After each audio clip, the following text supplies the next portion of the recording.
Hey, it's Brandon, and this is your marketing news update for the week of December 15th, 2025. Okay, marketers, this week, it's a big one. Google just dropped their third core update of the year, right before the holidays. Adobe made a $2 billion bet on the future of search. Facebook is desperately trying to win back young users. Uber wants to sell your ride data to advertisers. And new research confirms what you suspected. Creator content is crushing traditional brand ads. So let's get into it. Here's what's happening, and more importantly, what you need to do about it. First up, Google. On December 11th, Google officially released the December 2025 Core Update. This is their third Core Update this year, following March and June, and it's expected to take up to 3 weeks to fully roll out. Now, Google's official statement, quote, "This is a regular update designed to better surface relevant, satisfying content for searchers from all types of sites." Translation, rankings are going to move. Some sites will go up, some will go down, and Google isn't giving us any specifics. But here's what's interesting. 2 days before this update, Google quietly updated their documentation to confirm something SEOs have suspected for years. They do release smaller, unannounced core updates all the time. The documentation now says, and I'm paraphrasing, improvements to your content can lead to ranking changes without waiting for a named update. So what does this mean for you? First, don't panic. If you see fluctuations over the next few weeks, that's expected. The rollout could run through early January. Second, stop waiting for core updates to make improvements. Google's now telling us directly, fix your site now. Recovery isn't limited to these named updates anymore. And third, the fundamentals still apply. EEAT. Experience, expertise, authority, trust. Write helpful content for humans. Focus on technical health, site speed, mobile usability, clean architecture. The threshold for technical excellence is getting tighter. If you got hit, audit your pages. Compare what competitors are doing. And remember, no quick fixes. Long-term, user-first strategy wins. Next story, and this is huge. Adobe is acquiring SEMrush for approximately $1.9 billion, all cash. $12 a share, which is nearly double what the stock was trading before the announcement. Now, if you're in SEO, you know SEMrush. Keyword research, site audits, competitive analysis, backlink tracking. It's been the staple tool for marketers for over a decade. But here's why Adobe wanted it. And this is key. SEMrush has been investing heavily in what they call GEO, Generative Engine Optimization. That's optimizing your content to be found and cited by AI tools like ChatGPT, Claude, Perplexity, and Gemini, not just traditional search. Adobe's president of digital excellence called it out directly. Brand visibility is being reshaped by generative AI, and brands that don't embrace this new opportunity risk losing relevance and revenue. That's the bet. AI search is becoming a thing, and Adobe wants to own the tools that help brands show up, whether that's in Google or in any AI chatbot's response. Your move? If you're not thinking about how your brand appears in AI-generated answers, you better start. Traditional SEO isn't going away, but GEO, optimizing for AI citation, is becoming a legitimate second channel. The deal closes the first half of 2026, depending on regulatory approval, which we all know can take a minute sometimes, but the direction is clear. The future of brand visibility is multi-channel. Search engines and AI platforms. Plan accordingly. Okay, now let's talk Facebook.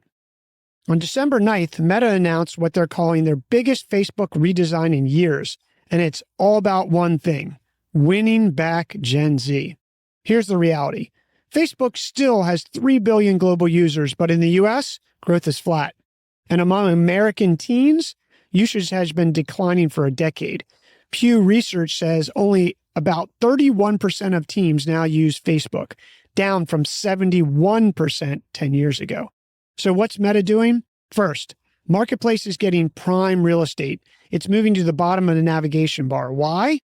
Because it turns out more than half of Gen Z Facebook users in the US actually use Marketplace. 1 in 4 young adults hit it daily. The problem was it was buried in the menu. Now it's front and center. Second, the feed is getting an Instagram-style makeover. Photos in a standardized grid, full screen viewer, double tap to like. Sound familiar? Third, stories and post creation are getting simplified. Easier tagging, better music integration, cleaner cross-posting controls. And fourth, new features for feed personalization. Users can tell Facebook what they don't want to see. What marketers like yourself should take from this? If your brand has ignored Facebook recently, maybe don't. Marketplace is seeing real traction with younger audiences, and Meta is clearly investing in making the platform more relevant. The redesign rolls out globally over the coming weeks. Keep an eye on Marketplace engagement and how photo-first content performs as these changes hit. Fourth up this week, and the next one's pretty interesting, Uber just launched something called Uber Intelligence. It's a data insights platform that lets marketers analyze consumer behavior based on millions of daily rides and food deliveries. Yes, you heard that right. Uber wants to help advertisers understand where people go, what they order, when they travel, and then use that to target them. Here's how it works. Uber partnered with LiveRamp to build what's called a clean room. Advertisers can match their own customer data with Uber's first-party signals, trip data, delivery data, without either side seeing raw customer information. The insights are aggregated and anomalized. So a hotel brand, for example, could figure out which restaurants and entertainment venues their guests frequent. A retailer could analyze when frequent travelers are most active and target them with relevant ads. Uber's ad business is already on a $1.5 billion run rate, and they're leaning in hard. So what's the marketing angle here for yourself? For brands with physical footprints, hospitality, retail, restaurants, this is a new type of signal. Real-world mobility data. How people actually move through cities, not just clicks. Movement. Now, there are obvious privacy questions, and the data only reflects Uber's user base, which skews certain demographics. But as cookie depreciation continues and traditional tracking gets harder, platforms with strong first-party data are going to become more valuable, worth watching, possibly worth testing. Fifth story in marketing news this week, TikTok. New research from TikTok confirms what a lot of marketers suspected. Creator-led ads are significantly outperforming traditional brand content. So here's the numbers. Creator campaigns are driving 70% higher click-through rates than brand-produced ads. Ads posted to a creator's account have 59% higher engagement rates and 16% higher 6-second view-through rates than the same content posted to brand accounts. Why? Trust. Audiences engage because they already follow that voice.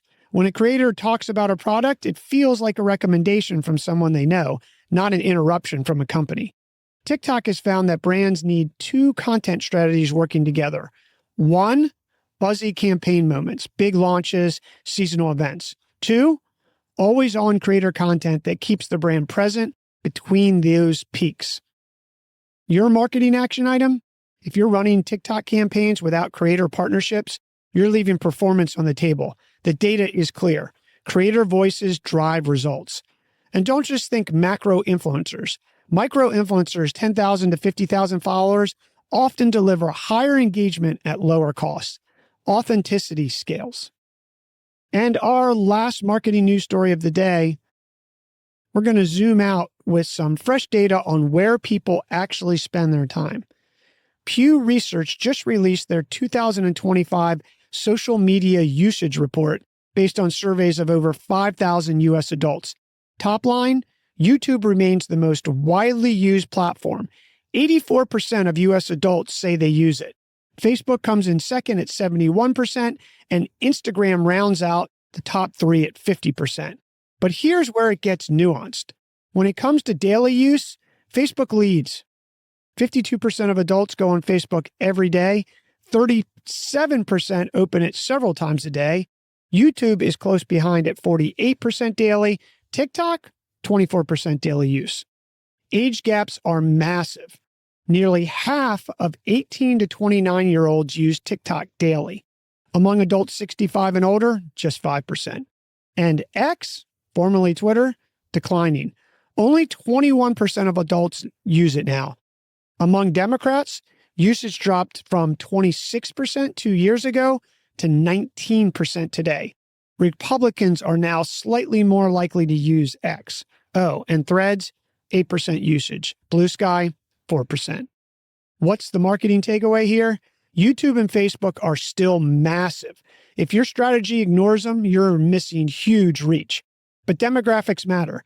TikTok for younger audience, Facebook for 30 to 64-year-olds, YouTube across the board. And if you're betting big on X or Threads, the numbers say proceed with caution. All right, let's bring this all together with your takeaways for this week. 1, Google's December 2025 core update is rolling out through early January. Don't panic, but don't wait for named updates to make improvements. Google says smaller updates happen constantly. Fix things now. 2, Adobe acquiring SEMrush is a $1.9 billion signal that GEO, generative engine optimization, is real. Brands need to think about showing up in AI answers, not just search results. 3, Facebook's redesign is prioritizing marketplace, photos, and personalization to win back younger users.